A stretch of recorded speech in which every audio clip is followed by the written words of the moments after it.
लो भाई, हरियाणा मुख्यमंत्री श्री नायब सिंह सैनी जी ने कर दी दो नई घोषणा। भाई 1:45 बजे आज की बड़ी अपडेट जान लो। सारे प्रदेशवासियों के लिए क्या दिया है तोहफा, चाहे वो बीपीएल कार्ड धारक हो या बगैर बीपीएल। मुख्यमंत्री जी ने सबकी कति मौज कर दी। तो सारे बहन और भाइयों ने, काके ताऊ ताइया ने, मर्दवीर और लुगैया ने आपके अपने राज्य की हाथ जोड़कर राम राम। साथियों जान लो, मुख्यमंत्री जी ने लाइव आकर क्या किया बड़ा धमाका। ये मेरे लिए बड़ा परम सौभाग्य का दिन है कि आज इस पवित्र भूमि कालेश्वर की हरी भरी वादियों में वन महोत्सव के इस पवित्र कार्यक्रम में आप सबके बीच में आकर के मुझे बड़ी खुशी भी और गर्व भी महसूस हो रहा है। यह वन महोत्सव केवल एक कार्यक्रम नहीं है, बल्कि प्रकृति के प्रति हमारी ये कृतज्ञता है, हमारे दायित्व और आने वाली पीढ़ियों का स्वस्थ भविष्य सुरक्षित रहे, हमारे उस संकल्प का ये प्रतीक है। कालेश्वर अपने समृद्ध वन्य जीवन और घने जंगलों के लिए जाना जाता है। ये एक ऐसा पवित्र स्थान है, इस महोत्सव जहां पर इस महोत्सव का आयोजन अपने आप में एक सुखद अनुभव है। यह न केवल पर्यावरण की दृष्टि से महत्वपूर्ण है, बल्कि पर्यटक, प्रकृति प्रेमियों और ट्रैकिंग करने वालों के लिए भी ये बेहद आकर्षक स्थल है। मुझे खुशी है कि मैंने मोरनी के तहफली से अभी 4 रोज पहले कालका से कालेश्वर तक नेचर ट्रेलर पर हमारे उत्साही युवाओं को हरी झंडी दिखा करके उनकी एक टोली को मैंने इस ट्रैकिंग के लिए रवाना किया था। हम कालका से लेकर के कालेश्वर तक पूरे क्षेत्र को पर्यटन हब के रूप में विकसित कर रहे हैं। यह हमारी सरकार का यह संकल्प है। हाँ, वन महोत्सव याद दिलाता है कि जीवन का आधार प्रकृति है और प्रकृति का संरक्षण हमारी सर्वोच्च प्राथमिकता होनी चाहिए। कहा भी गया है कि हरियाली में बसी है, हरियाली में बसी है सादगी की शान, प्रकृति का आंचल है सबसे बड़ा वरदान। ये हमारे वक्ता जो बोलते हैं, ये उनकी भावनाओं के ये शब्द हैं। आज मुझे खुशी है कि मैंने यहां पर आज एक वन विश्राम गृह का भी उद्घाटन किया है। आज ही यहां पर हमने forest news, Haryana forest news और प्राणवायु देवता पुस्तकों का भी अभी विमोचन किया है। ये पुस्तकें केवल सूचना के स्रोत नहीं हैं, बल्कि ये वन संरक्षण के प्रति जागरूकता फैलाने के प्रयासों हमारे ये अभिन्न अंग है, जिससे कि जन जन तक ये जानकारी, उसकी सूचनाएं पहुंचती रहे। मुझे ये भी खुशी है कि हरियाणा फॉरेस्ट न्यूज जो आज पुस्तिका का विमोचन हुआ है, वन विभाग द्वारा किए जा रहे हमारे कार्यों, नई पहलों, उपलब्धियों और चुनौतियों से ये जन जन को अवगत कराने का ये कार्य करेगी। प्राणवायु देवता जो पुस्तिका का विमोचन हुआ है, हमें वृक्षों के महत्व, विभिन्न प्रजातियों की लाभ और कैसे सुरक्षित किया जाए, ये इसके बारे में विस्तृत जानकारी जन जन तक पहुंचाने का काम ये हमारी दोनों पुस्तकें करेंगी, जिनका आज यहां विमोचन हुआ है। इसके लिए मैं बधाई भी देता हूं। साथियों, यह हमारी संस्कृति का अभिन्न अंग है कि हम प्रकृति का सम्मान करें और उसकी रक्षा करें। हमारे वेदों और पुराणों में प्रकृति को सदा ही पूजनीय माना गया है। वृक्षों को देवता का रूप दिया गया है, नदियों को मां का रूप दिया गया है और धरती को जननी का रूप ये दिया गया है। आज जब हम आधुनिकता के दौर में तेजी से आगे बढ़ रहे हैं तो वन महोत्सव हमें इसी बात की याद दिलाता है कि विकास की अंधी दौड़ में हम प्रकृति का शोषण न करें, बल्कि उसके साथ मिलकर रहना सीखें, उससे प्रेम करें और उसके साथ जिएं। जब हम एक पेड़ लगाते हैं तो हम जीवन का एक स्रोत रोपित करते हैं। इस बात का भी हमें ध्यान रखना चाहिए। एक नई उम्मीद ये पैदा करते हैं और इसलिए कहा भी गया है कि वन है धरती का श्रृंगार, वन है धरती का श्रृंगार, इनसे ही जीवन साकार, पक्षी चहके, नदियां बहती, हरियाली में सृष्टि रहती। ये हमारी संस्कृति से ये जुड़े हुए विषय हैं। मित्रों, पेड़ों के महत्व को समझते हुए हमने वृक्षारोपण के कई अभियान चलाए हैं, जिसका जिक्र अभी राव नरवीर जी ने भी किया है, क्योंकि ये 76वां वन महोत्सव का कार्यक्रम ये दूसरा कार्यक्रम है।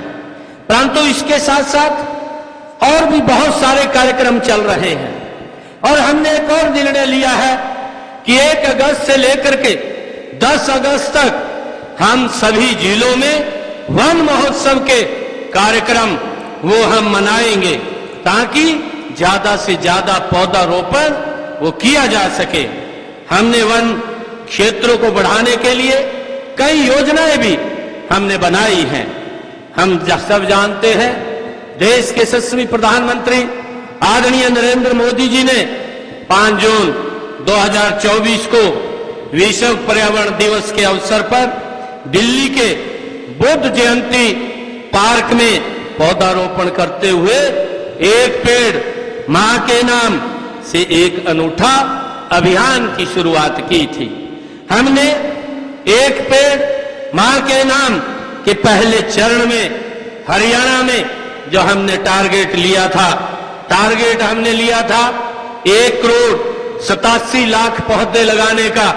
ये पिछले वर्ष की बात कर रहा हूं और हमने उसको जो टारगेट लिया था, जो लक्ष्य रखा था, उससे आगे बढ़ करके हमने काम किया है। हमने 1,87,00,000 पौधे लगाने का काम हमने किया है।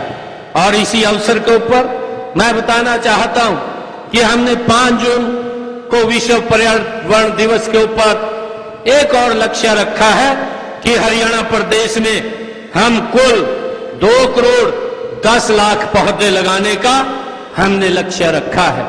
मित्रों, आज मैं आप लोगों से अपील करता हूं, क्योंकि ये जो टारगेट होते हैं, ये टारगेट विभाग या अन्य कोई व्यक्ति पूरा नहीं कर सकता। ऐसे टारगेटों के अंदर जब समाज उठ करके चलता है तो वो टारगेट छोटा हो जाता है, जल्दी पूरा हो जाता है। और मेरा आप लोगों से आज अपील भी है कि हम सब ये संकल्प लेकर के आज यहाँ कालेश्वर की इस पवित्र भूमि से जाएंगे कि हम एक पेड़ अवश्य लगाएंगे। पेड़ तो लगाएंगे, परंतु जब तक वो आत्मनिर्भर नहीं हो जाता तब तक उसकी रक्षा सुरक्षा करने का जिम्मा भी ये हमारा होगा। हम सब ये संकल्प लेकर के जाएं। हमारी कोशिश है कि हम हर साल नए पेड़ लगा करके उनकी रक्षा सुरक्षा हम सुनिश्चित करेंगे। हमने शहरी वानिकी को बढ़ावा देने के लिए विशेष योजनाएं हमने शुरू की हैं, ताकि शहरों में भी हरियाली को बढ़ाया जा सके। इसके साथ ही हमने अवैध कटाई को रोकने और वन्य जीवों के संरक्षण के लिए भी कड़े कदम उठाए हैं। वन विभाग को इस दिशा में और अधिक सक्रिय होने के निर्देश भी हमने दिए हैं।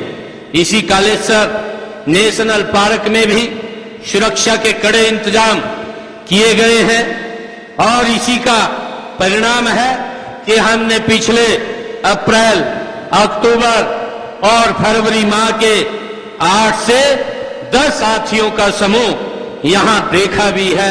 हमारे जो वन्य जीव हैं वो इस क्षेत्र के अंदर यहां भ्रमण भी करते हैं और मुझे ये भी खुशी है कि हमारे इसी जंगल में जो हमने रेस्क्यू किया है, जो देखा भी है, हमारे कुछ हाथी रेस्क्यू करके उनको यहां पर इलाज के लिए भी उनको सुरक्षित रखा गया है और कुछ हमारे टाइगर भी यहां पर दिखाई दिए हैं, क्योंकि ये बहुत बड़ा जंगल और इसमें हमारे जो जंगली जानवर हैं उनकी रक्षा सुरक्षा के लिए निरंतर हमारी सरकार काम कर रही है। हमने वनों और वन्य जीवों के प्रति समाज को संवेदनशील बनाने के लिए यहां जीप सफारी और बच्चों के स्टडी टूर आदि की भी व्यवस्था हमने यहां कालेश्वर में की है और मुझे ध्यान में है कि 2024-25 में लगभग 1200 के करीब यहां पर्यटक भी हमारे भ्रमण करने के लिए आए हैं। जो आज ये 76वां वन महोत्सव हर्षोल्लास के साथ हम मना रहे हैं, एक पेड़ मां के नाम इस अभियान की थीम है कि हम सब एक पेड़ अवश्य लगाएं।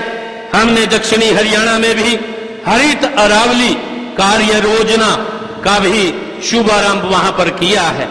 केंद्र व राज्य सरकारों द्वारा बनाई गई यह परियोजना अरावली पहाड़ियों के 4 राज्यों में ये लागू की जाएगी, जिनमें से हरियाणा भी शामिल है और इन 4 राज्यों में से 29 जिलों का चयन किया गया है, जिन जिलों के अंदर हमारे जो अरावली क्षेत्र की पहाड़ियां हैं उनमें 5 जिले हरियाणा के भी आते हैं। राज्य के पहाड़ी क्षेत्रों विशेषकर शिवालिक एरिया में जल संरक्षण करने के लिए हमने ढेर सारे बांध भी बनवाए गए हैं, जो वन्य जीवों के लिए पीने का पानी उपलब्ध कराने के साथ साथ भूमिगत जल स्तर को भी सुधारने में ये महत्वपूर्ण भूमिका निभाएंगे, क्योंकि जो हमारा पानी का रिचार्ज लगातार नीचे जा रहा है उसमें भी इसकी एक बड़ी भूमिका होगी। हमारा वो रिचार्ज भी वो ऊपर आएगा, उसको लेकर के हमने इस अभियान को वो गति से चला रखा है।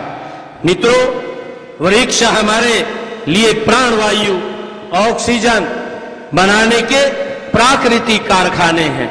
हम सब जानते हैं ये कहीं और नहीं बनता, ये इसी से ही हमें ऑक्सीजन उपलब्ध होती है। अब हमें यह समझना भी होगा कि यदि हम स्वस्थ रहना चाहते हैं तो और स्वच्छ वातावरण में हम रहना चाहते हैं, स्वच्छ वातावरण में सांस लेना चाहते हैं, तो हमें वनों का विकास करना होगा, ज्यादा से ज्यादा पेड़ लगाने होंगे, उनकी रक्षा भी हमें करनी होगी।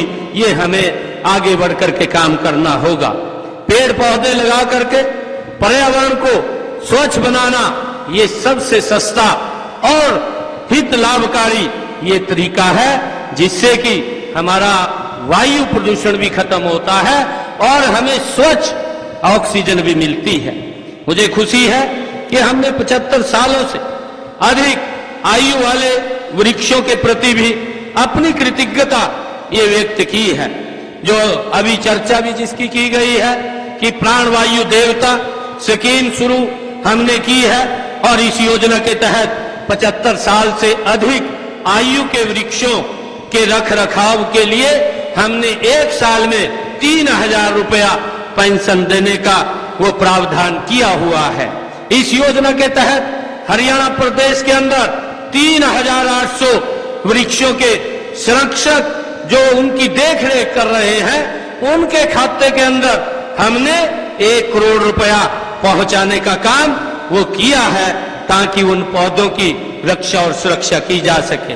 मुझे ये बताते हुए ये भी खुशी है कि अक्टूबर 2014 से अब तक प्रदेश में 18 करोड़ पौधे लगाए जा चुके हैं।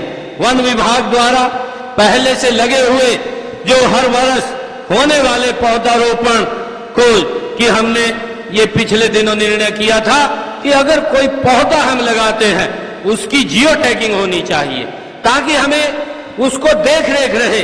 जियो टैगिंग के माध्यम से हम उस पौधे का कैसे विकास हो रहा है, किस गति से हो रहा है, उसके ऊपर हमारी नजर रहती है। जब तक वो पौधा आत्मनिर्भर नहीं बन जाता तब तक हम उसको जियो टैगिंग ड्रोन द्वारा नियमित उसकी मैपिंग हम करते रहते हैं तथा 5 वर्ष तक हुई उसकी ग्रोथ पर भी हम लगातार नजर रखे रहते हैं। हरियाणा में वन क्षेत्र को इससे बढ़ावा मिल रहा है। हमने औषधीय पौधों के संरक्षण एवं संवर्धन के लिए भी विभिन्न जिलों में हर्बल पार्क विकसित किए हैं। मोरनी क्षेत्र में अंतर्राष्ट्रीय स्तर का औषधीय वन स्थापित किया गया है। इसके लिए जिलों में भी ऑक्सीवन बनाए गए हैं। मुझे ये भी खुशी है कि पेड़ लगाने उनकी सुरक्षा का काम केवल सरकार का ही नहीं है और यह हम सबका सामूहिक दायित्व है कि अगर पेड़ लगाएं उसकी रक्षा सुरक्षा करना भी हम सब का दायित्व है। मैं सभी आज इस पवित्र कार्यक्रम के अवसर पर मैं सभी ग्राम पंचायतों, नगर पालिकाओं और सामाजिक संगठनों से भी ये अपील करता हूं कि वृक्षारोपण को एक जन आंदोलन बनाइए। स्कूल कॉलेजों में छात्रों को पर्यावरण के प्रति जागरूक किया जाना चाहिए। उन्हें पेड़ लगाने और उनकी देखभाल करने के लिए प्रोत्साहित किया जाना चाहिए। हमें बच्चों को बचपन से ही प्रकृति से जोड़ना होगा ताकि वे बड़े होकर इसके महत्व को समझ सके। मुझे विश्वास है कि हम सब मिलकर एक ऐसा समाज बना सकते हैं जहां प्रकृति और मनुष्य मिलकर के रह सके, जहां विकास और पर्यावरण संरक्षण साथ साथ चले। हमें अपनी आने वाली पीढ़ियों के लिए एक स्वस्थ हरा भरा और भविष्य छोड़ करके जाना है। उन्हें स्वच्छ हवा, शुद्ध पानी और फलते फूलते जंगल विरासत में मिलने चाहिए। यह हमारा नैतिक दायित्व है। मुझे ये भी खुशी है कि मैं उन सभी स्वयं सेवकों को, वन विभाग के कर्मचारियों और नागरिकों का धन्यवाद करता हूं जिन्होंने इस वन महोत्सव को सफल बनाने में अपना महान योगदान दिया है। आप सभी का प्रयास ये सराहनीय है। आइए हम सब मिलकर के एक नए हरित क्रांति की शुरुआत करें। पेड़ पौधों से रिश्ता जोड़ा, पेड़ पौधों से रिश्ता जोड़ा तो सांसों में हरियाली आई, प्रकृति से प्रेम किया तो सबकी जिंदगी मुस्कुराई। जय हिंद। साथियों, मुख्यमंत्री जी की आज की यही बड़ी अपडेट थी जो आप सभी को सुनाना व दिखाना था। यदि हमारा ये प्रयास आप सभी को अच्छा लगा तो इस वीडियो को लाइक करें।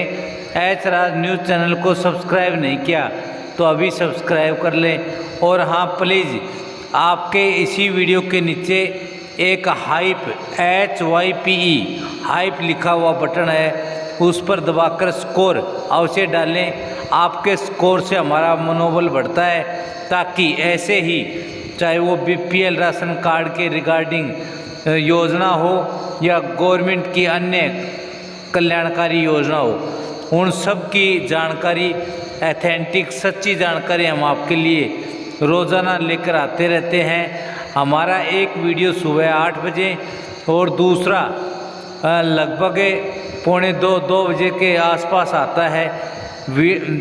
और हमारे द्वारा दी गई सभी जानकारी सत्य होती हैं, उसमें झूठ, पाखंड या असत्य की गुंजाइश नाम मात्र की नहीं होती है। तो इसलिए इस वीडियो को लाइक करें, चैनल को सब्सक्राइब करें। जय हिंद, जय भारत, वंदे मातरम।